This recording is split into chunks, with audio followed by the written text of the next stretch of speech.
Okay, class, this is the third video of the same topic. In this video, we are going to discuss about the fourth factor, that is the marketing aspects of a service organization in a competitive scenario.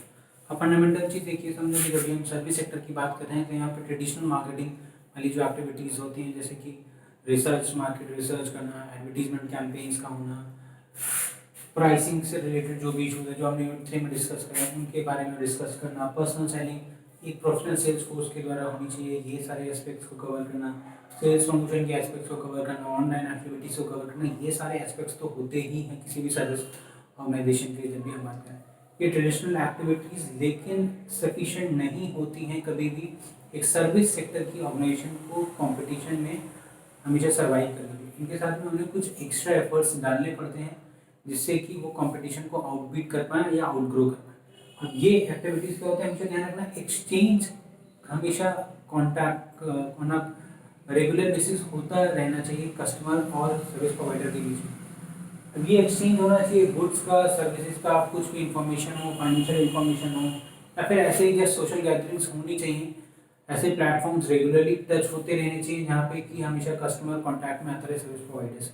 ये important क्यों? ये bond इसलिए क्योंकि हमने unit 1 में एक term पढ़ा था, याद करो, moments of truth. Moment of truth framework बात कर रहा था कि कितनी बार एक कस्टमर जब एक कस्टमर हमेशा एम्प्लॉय के कॉन्टैक्ट में आता है तो उतनी बार वो मोमेंट्स ऑफ ट्रूथ होते हैं जो डिसाइड करते हैं कि कंपनी फेलियर होगी या सक्सेस होगी।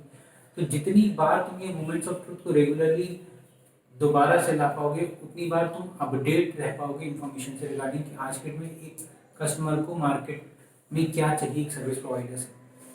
ये बहुत ही इंपॉर्टेंट एस्पेक्ट है कि यहाँ पर हमेशा ज़्यादा से ज़्यादा इंटरेक्शन होने की कोशिश करनी पड़ेगी एक सर्विस प्रोवाइडर को विद द कस्टमर।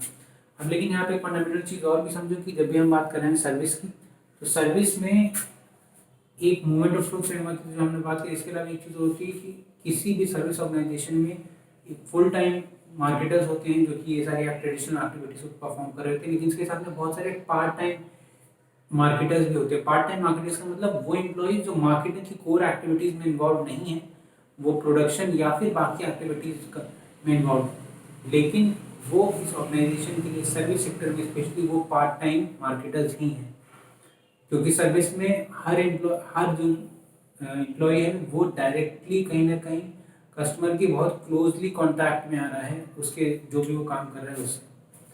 तो ये फंडामेंटल चीज़ समझो कि हमेशा जो पार्ट टाइम मार्केटर्स है किसी भी सर्विस ऑर्गेनाइजेशन में वो बहुत ज़्यादा होंगे इन कंपैरिजन टू जो ट्रेडिशनल जो सभी एक स्मॉल नंबर ऑफ मार्केटर्स होंगे उस ऑर्गेनाइजेशन के अंदर। और इससे भी एक इम्पॉर्टेंट चीज़ ये है कि ये जो पार्ट टाइम मार्केटर्स होंगे यानी जो बाकी एम्प्लॉयज होंगे मार्केटिंग टीम डिपार्टमेंट के अलावा, इनका इम्पैक्ट बहुत ज़्यादा होगा वो जो काम करेंगे in comparison to manufacturing firms के कंपैरिजन। क्योंकि उनका रोल जो होता है वो मार्केटिंग प्रोसेस में बहुत ही ज़्यादा क्रिटिकल है यहाँ पर सर्विस सेक्टर में। क्यों होगा? क्योंकि ये ज़रूरी नहीं है कि वो हर बार कस्टमर के कॉन्टैक्ट में ही आए। उनका जो काम है वो बहुत इंपॉर्टेंट है। यहाँ पे एक चीज़ और भी समझो कि जो भी पार्ट टाइम मार्केटर्स हैं ये उनसे ये एक्सपेक्ट नहीं किया जाता है कि वो किसी भी सेलिंग के काम में इन्वॉल्व होंगे, सेलिंग जैसी एक्टिविटीज़ में होंगे। हालांकि ये काम भी वो हो सकता है उनको करना पड़े डायरेक्टली, लेकिन सेलिंग काम में इन्वॉल्व नहीं होंगे, लेकिन उनसे ये एटलीस्ट एक्सपेक्ट किया जाता है कि उनका जो बिहेवियर होगा कस्टमर के प्रति वो ज़्यादा फ्लेक्सिबल होगा, वो उसको ज़्यादा स्किलफुली करेंगे। तो फंडामेंटली ये मैं चीज़ कहना चाह रहा हूँ कि यहाँ पर जो भी सर्विस प्रोवाइडर है, जो भी कॉन्टैक्ट पर्सन जो कभी भी पूरी सर्विस के दौरान कॉन्टैक्ट में आता है कस्टमर के, वो एक मार्केटर ही है।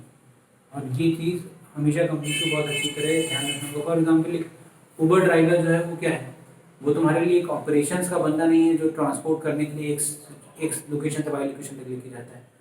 वो उस ऑर्गेनाइजेशन का कहीं ना कहीं उनसे ब्रांड इमेज कैरी करने वाला बंदा है। तो अगर उसका काम सिर्फ कस्टमर को पहुंचाना नहीं है, कंपनी की पूरी इमेज वो बंदा कैरी करता है अपने शोल्डर्स पर। तो ये बहुत ज़रूरी है कि उसका वेल ट्रेंड होना बहुत ही ज़्यादा इंपॉर्टेंट एस्पेक्ट है। और वही पूरी की पूरी कंपनी की मार्केटिंग वो अकेले एक बंदा कर रहा है जिस कस्टमर के साथ में वो आ रहा है उसके लिए। तो क्लियर है क्लास? फोर्थ एस्पेक्ट मार्केटिंग का। Thank you class.